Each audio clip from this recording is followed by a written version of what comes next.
Hey y'all, welcome and welcome back. If you're new here, my name is Morgan, and here we do a little bit of all things creepy. Now, whether that be telling stories that you guys have sent in to me, sharing my own scary stories, or scary things I've caught on camera, or talking about scary movies like we're doing today, it is such a fun and spooky time here, if I do say so myself, and if that sounds fun, I would love to have you. Now, I've talked about scary movies on here before, but today I want to do something a little bit different in the terms of how I tell them, you know what I mean? I want to spoil movies, and the reason I'm spoiling these is because they were what I considered to be very extreme, and most of these I don't recommend you watch. So this is the video you watch if you're curious about the plot line and just don't want to watch it yourself. So one more warning just before we get in, this is going to contain heavy spoilers, so keep that in mind if you want to see any of these movies. Also, keep in mind that these are what I considered extreme. You may have watched them no problem, and that's totally fine. So happy for you, but these deeply impacted me. There are a few movies on the extreme iceberg that I refuse to talk about. I have probably seen them, but I will not give them a platform. I know some of the comments are going to be like, you didn't even talk about this movie, and it's like supposed to be the most insane one. Yeah, I know I didn't talk about it because it's disgusting. So the first movie I want to start with is a bit on the milder side. This is one that I do recommend you watch, but check triggers always throughout all of these movies, and you can check doesthedogdie.com for all of those. But this first movie is Incident in a Ghostland. This movie takes place on the first night of a family's newly inherited home. This family consists of a mom and two daughters, and they inherit this stunning Victorian house. Well, as they're settling in for the night, they suffer a very intense break-in. And that's just the opening scene. We fast forward 16 years later to when one of the grown-up daughters is returning back home to her mom and sister. This daughter has grown up to be a really famous author. She has this really cool life, but she has to return back to her childhood home to be with her mom and sister. The daughter that stayed behind is not coping well with what they endured 16 years earlier, and I can't say that I blame her. So the big plot twist with this movie is that these children are actually still locked in this basement, and the writer's entire life, career, relationship, all of that stuff was all in her head. She is still being held captive by the people that broke into their house, and their mom's dead. Luckily, both sisters end up being able to fight back and get away, but that doesn't bring back their mom. This one was difficult to watch in the sense of it's just heartbreaking. Like, it has one of those undertones of just, like, dread and sadness, and I think that makes it really hard. And there's a few triggers in there as well. Like, it never goes fully into what you're thinking is going to happen, but just the little things is enough to make you uncomfortable. So I do think this is one that can be watched, but keep that in mind and maybe make sure you're in a good mental headspace for it. The next movie is one I do not recommend you watch under any circumstances. Now keep in mind, I am not saying this because it's a bad movie. All of these movies are phenomenal. They're fantastic. They're done well. The story's great. It's just the contents within it are so deeply upsetting that I personally do not recommend some of them. And the sadness is top on that list. Now, the sadness starts off pretty normal. We meet a couple who are on the opposite sides of Taiwan. But then, chaos erupts in the city when a virus breaks out. It's not just any virus, though. This virus goes directly for your brain and makes you do the most disgusting thing it can think of. I have to sneeze. Like, think in your head the worst thing that you can think of happening to a person, and I guarantee it's probably in this movie, and you see it.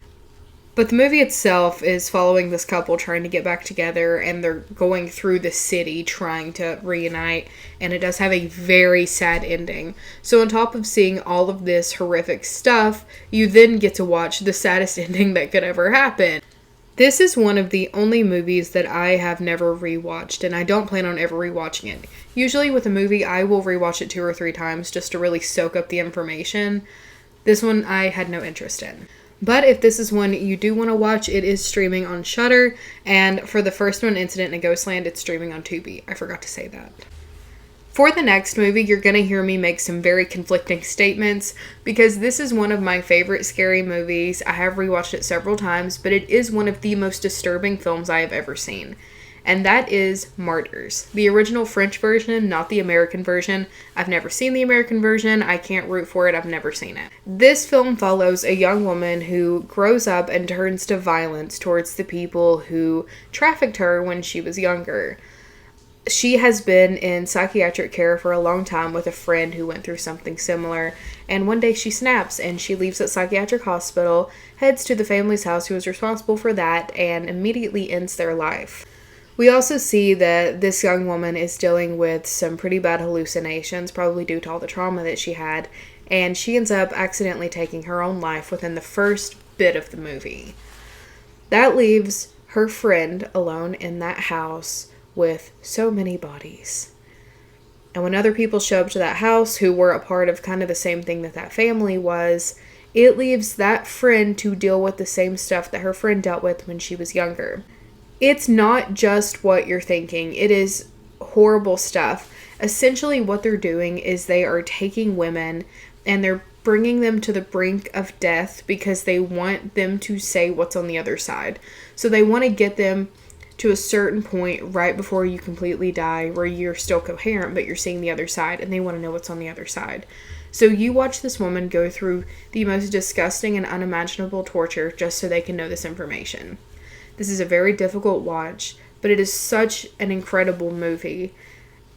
But at the same time, it is not one that I recommend everyone watch. I think you have to be in a very good mental headspace, and I don't think you should ever watch it by yourself. This movie is extremely gory, so if you do not do well with gore, you're not going to do well with this movie.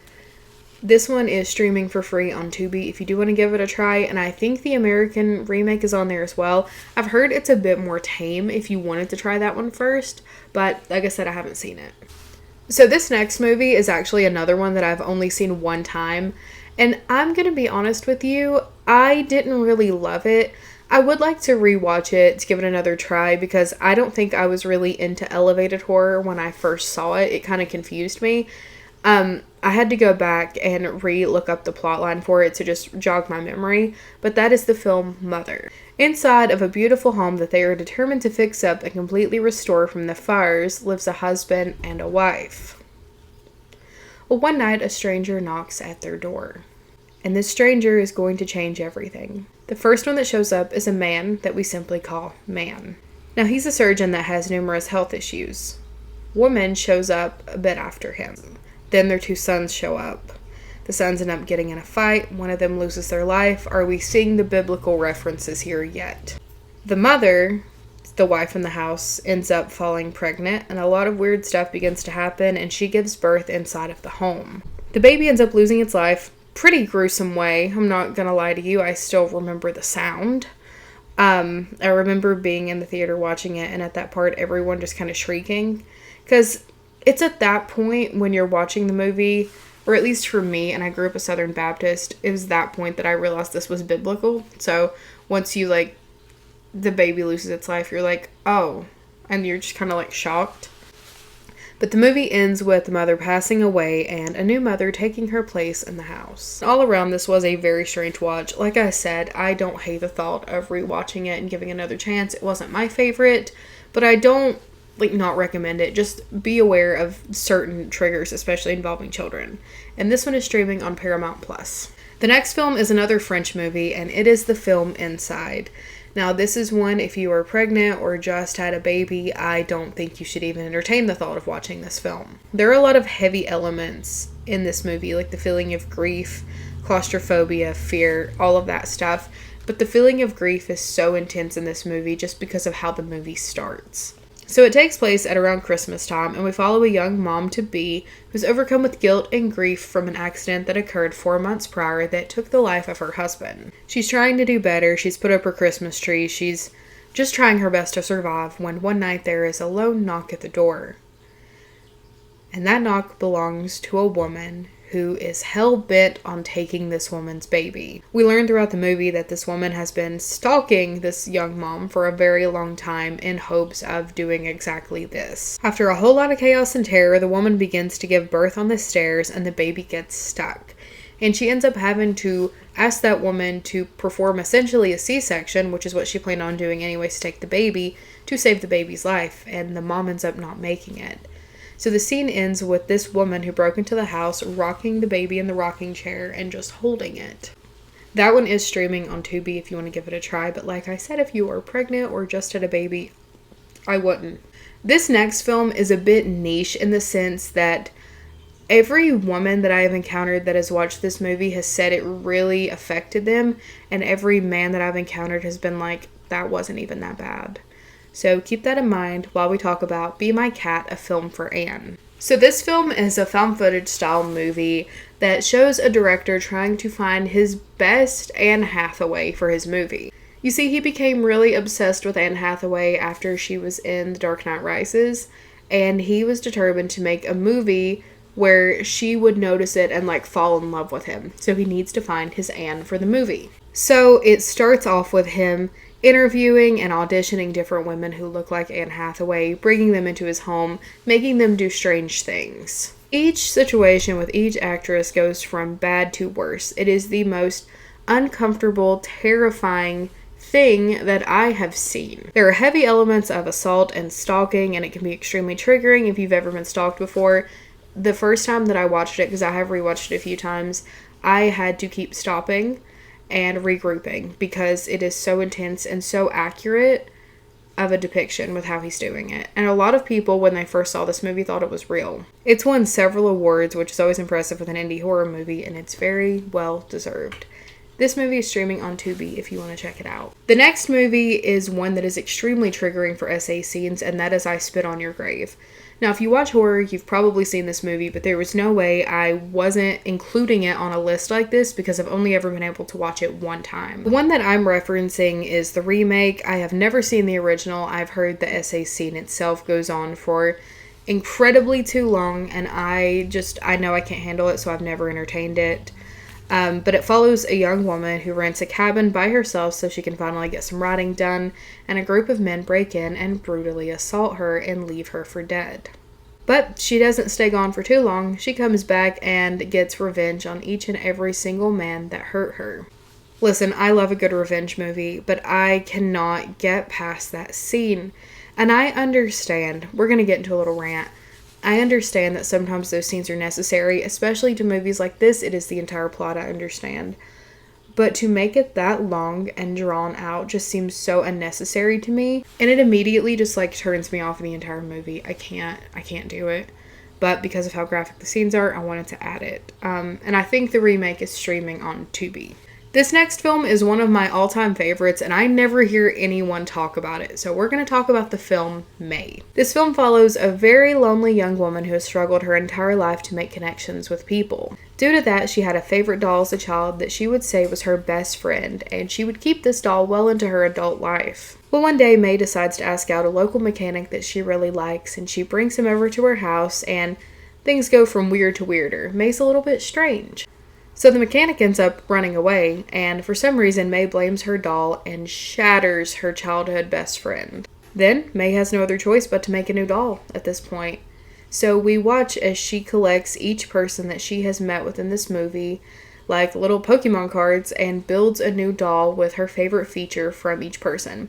So one person, she really liked their eyes. One person, she really liked their hands. She takes these things from each person and creates a new doll. It is incredibly disturbing. This one is streaming on Tubi.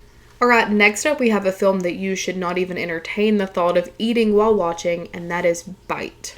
This follows a young woman who begins to have strange symptoms after coming home from her vacation in Costa Rica. And then those strange symptoms change into full body morphing until she is laying eggs in her room because she's no longer a person. On top of that, she starts just annihilating everyone around her. It shows the eggs hatching and beginning to infect everyone else, and I kind of wish they had made another movie. As far as I know, they hadn't, but I kind of wish they would have shown it spreading because it was such a cool concept. This is body horror through and through, so if you don't like movies like The Substance or, stuff like that, you won't like it. But it's disgusting, it's vile, and I loved it. And it is streaming for free on Tubi. Now, the final film I want to talk about actually came out this year, and that is the film Traumatica. As much as I loved this movie, due to what was in it, I don't think I will ever rewatch it. And I'll tell you why. So we're going to spoil a new movie. So don't watch this if you plan on watching it, because I think it just got out of theaters. Like, it's brand new. Traumatica follows a cursed object that is said to unleash an evil spirit if you pop the head off of it. It's like an animal. So these two antique hunters get it, and the one that has it, they're talking over Zoom, pops the head off and is like, whatever, right?